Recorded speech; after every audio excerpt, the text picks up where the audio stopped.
déplacés aussi nombreux.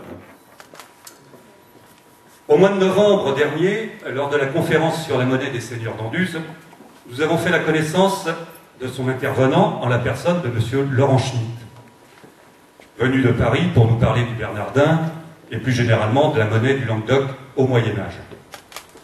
Nous avons tous été impressionnés par sa grande connaissance du sujet, développée avec clarté et convivialité, nous donnant l'impression de quitter la salle un peu plus intelligent qu'à notre arrivée.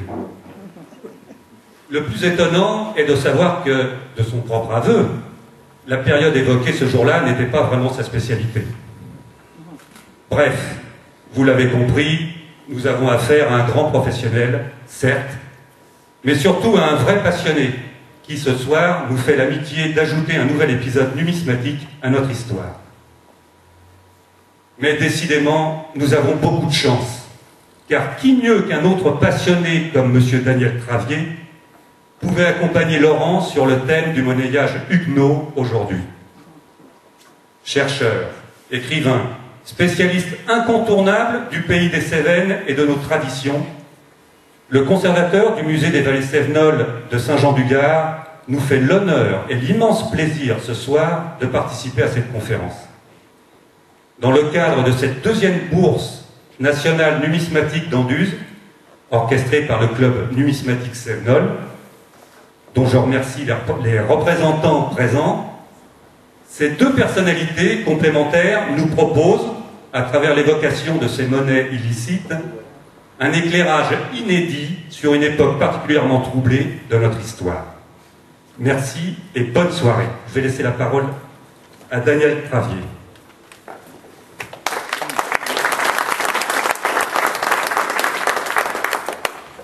Oui, bonsoir.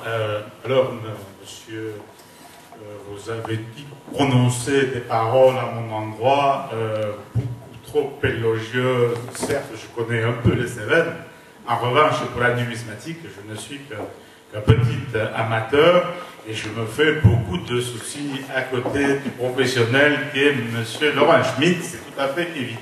Donc, je vais essayer d'apporter une toute petite contribution à la réflexion sur ce monnayage. Mais avant de donner la parole justement à Laurent Schmitt, je vais essayer de procéder à un bref rappel historique, à situer le contexte de ce monnayage. Bon, ce sont des choses, alors je vais essayer d'être très rapide, je l'ai écrit pour ne pas m'entraîner trop loin, essayer d'être très bref, le plus clair possible. C'est vrai que c'est une période extrêmement compliquée et troublée. Bon, néanmoins, il y a quelques éléments, quelques jalons qui doivent nous permettre d'y voir un peu clair. Donc, au cours de la première moitié du XVIe siècle, la réforme initiée en Allemagne par Luther se développe en France dans sa forme calviniste, liée au réformateur français Jean Calvin, 1509-1565, réfugié à Genève. 1559 se tient le synode fondateur des églises réformées de France. Pendant 36 ans, de 1562 à 1598, deux partis, l'un catholique, l'autre protestant, encadrés par des familles nobles rivales, se sont affrontés pour le contrôle de l'État et pour ou contre le statut de la religion réformée dans le royaume. On dénombre sur cette période 8 guerres de religion, faites d'opérations militaires, de violences populaires, que concluaient des traités de pacification. Un des épisodes les plus marquants est la fameuse Saint-Barthélemy, massacre de l'élite du parti huguenot, de Saint-Jean-Guillaume à peu près, perpétré dans la nuit du 24 août 1572, à l'occasion du mariage de la sœur du roi, Marguerite de Valois, avec Henri de Navarre, le Béarnais, lui-même protestant, ayant dû abjurer. Dans les 3 jours qui suivirent, c'est quelques 2000 à 3000 hérétiques qui furent massacrés.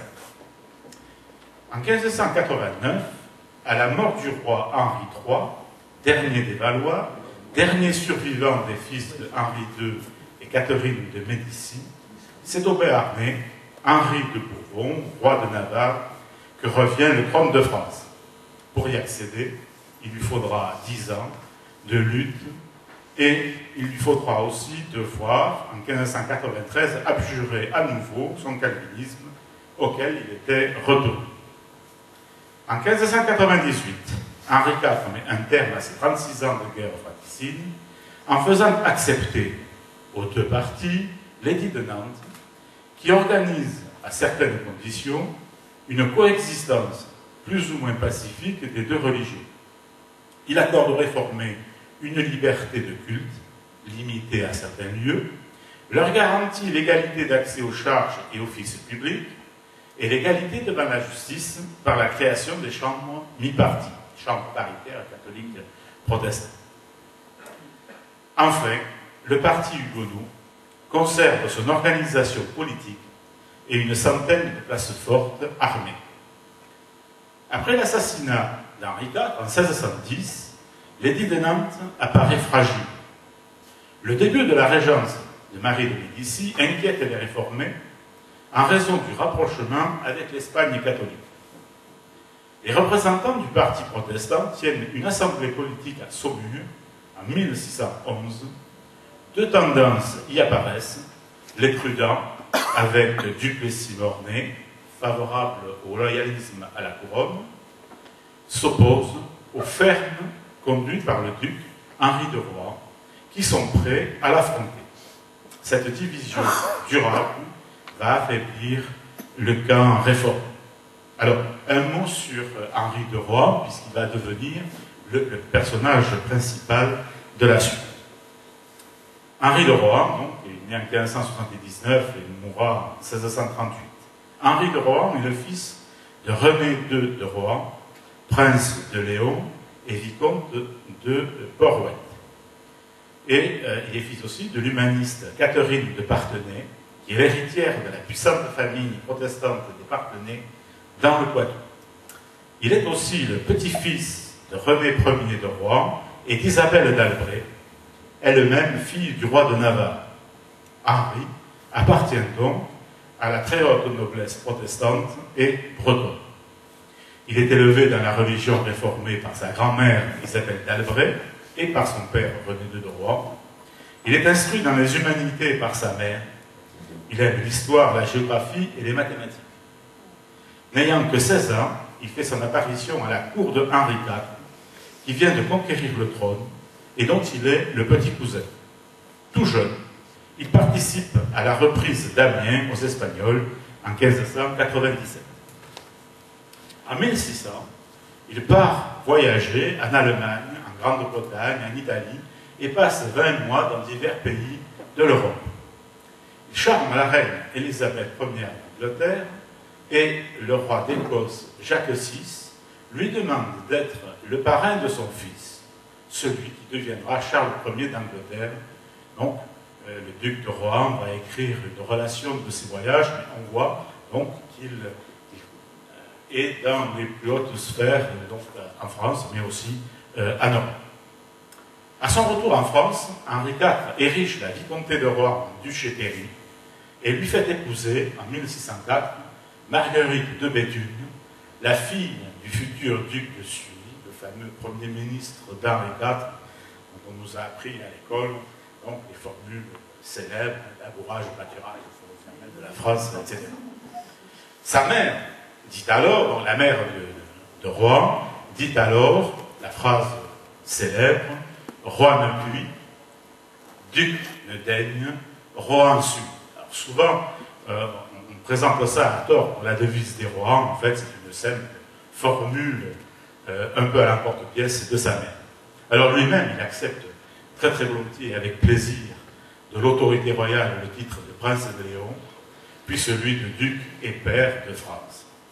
Et le roi le nomme aussi colonel des Suisses et grisot. L'amitié du roi le promet à une brillante carrière qui débute par le succès des armes. Il participe à la campagne contre le duc de Bouillon, Henri de la Tour d'Auvergne, puis avec Maurice de Nassau, le fils de Guillaume Taciturne, il participe aux campagnes de Flandre contre les armées espagnoles. Et au moment de l'assassinat